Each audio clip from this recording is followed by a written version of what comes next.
Hello guys! Ngayon ay magti 3 PM na dito sa Vancouver and susundo na tayo ngayon sa aking panganay na anak. Siya ay nag-aaral ng grade 1. Yung paggamit ng manibela dahil itong van na to ay luma na at binili lang namin to na pangharabas naming buong pamilya pag may mga mamamasyal kami tapos may iba kaming kasama, itong ginagamit namin para mas malaki. Ito ay 8-seater van, kaya ito yung ginagamit namin dahil actually buong pamilya kami, sikip na kami doon sa RAV4, kaya ito na yung madalas namin ginagamit at saka ito yung pang service ko sa mga bata kapag umuulan. Nahihirapan akong gamitin ito kapag susundo lang ng mga bata at maghahatid dahil ang laki, ang hirap sa parking. Kaya ngayon bumili kami ng e-bike, pero dahil lagi nang umuulan dito sa Vancouver, ito rin yung lagi kong daladala. Siguro magagamit ko lang yung e-bike kapag summer na. Ayun. So ngayon ay wala lang, kwentuhan lang tayo sa aming buhay, sa aking buhay.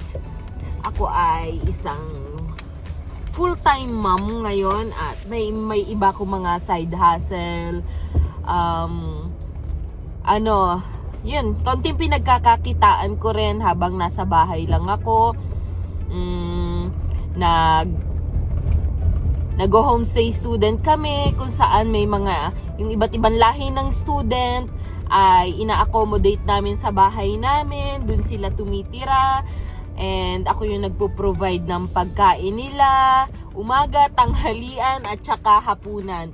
So, kailangan talaga na nasa bahay lang ako para, ayun, yung advantage nun, na babantayan ko ang mga bata. Kasi si Rans, preschool pa lang siya, ang oras ng pasok niya ay 12 PM. 12 PM. Tapos may baby pa ako. So, yun talaga yung pinaka-ideal na trabaho para sa akin for now.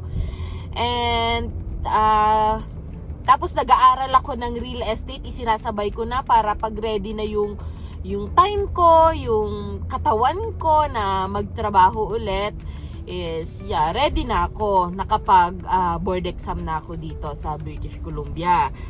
Tapos, yun ay self-study. Pero naka-enroll ako sa University of British Columbia. Pero online lang yung pag-aaral ko. Tapos, ano pa ba? Ayun, tumutulong ako sa mga homeowners na magparenta. Tapos, yung iba, binibigyan ako ng half of the rent, which is yun yung nakasanayan ko sa Pilipinas. Na sa Pilipinas 1 month yung ibinibigay, pero dito since masyadong malaki yung per month, so binibigyan nila ako ng half month. Tapos yung iba naman hindi ganong kagalante, kung magkano na lang ibigay, yun lang, pero tinatanggap ko na rin kaysa naman wala. Merong iba na walang nagbibigay, thank you lang, pero yun, wala naman tayong magagawa doon, okay lang, basta natulungan natin sila. Good karma na lang yung ibabalik sa atin. Tapos yun, ngayon, tapos may cleaning business pa ako na inopen na, ayun, may mga hinahandle ako na Airbnb, mga house cleaning, tapos may kinukuha rin ako na para linis. Tapos, ayun, hindi naman, marami akong client pero hindi ko yun napupuntahan.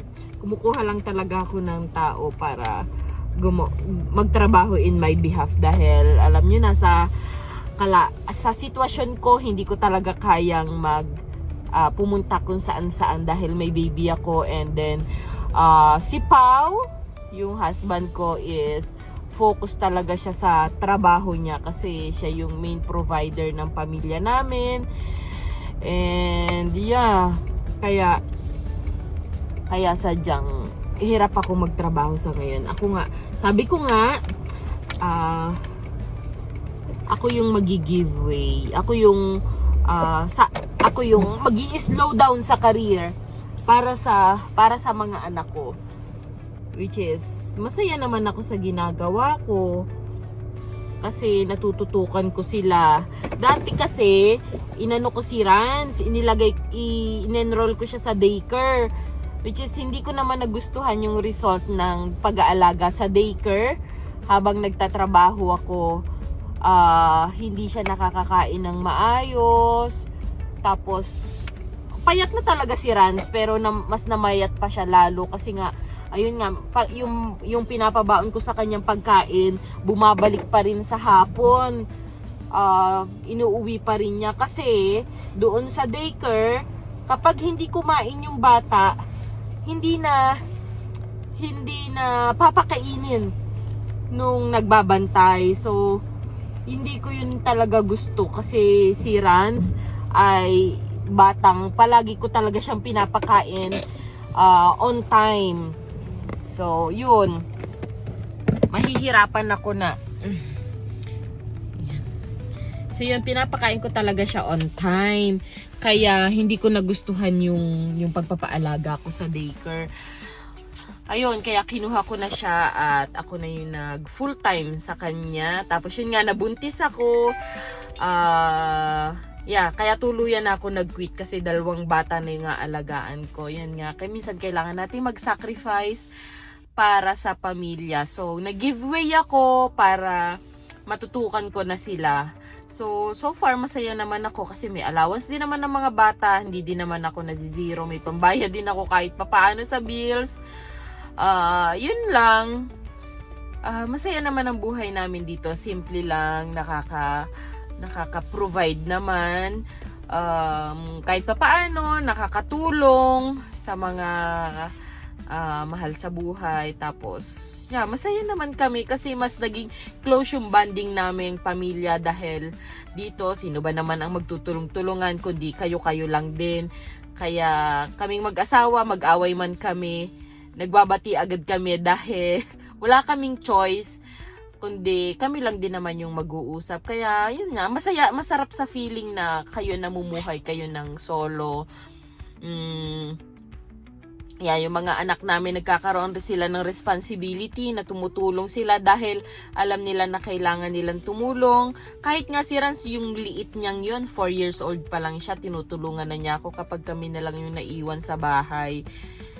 Ayun, nandito na ako ngayon sa school ni Riley at yun lang yung aking maikukwento for now. Alam niyo, sa totoo lang, na-delay yung aking pagbablog kasi nga medyo hindi ko alam na wala ako sa slowdown yung transition namin dito. Pag-land namin ng Canada, hindi ko alam kung anong gagawin, yung aming buhay, basta nawala ako. Sa ngayon, after 3 years, naging okay na kami, naka-recover na ako sa homesickness, sa mga pinagdaanan namin. Kaya ito ako ngayon, nakakaharap na uli ako ngayon sa camera. Ang tagal ko bago naka-move on, di ba? Pero yun nga, yun lang. Sa ngayon, okay na kami dito at masaya ang aming buong pamilya. At yun lang. So, sa susunod ulit na kwentuhan, susundo na ako kay Riley. Bye-bye!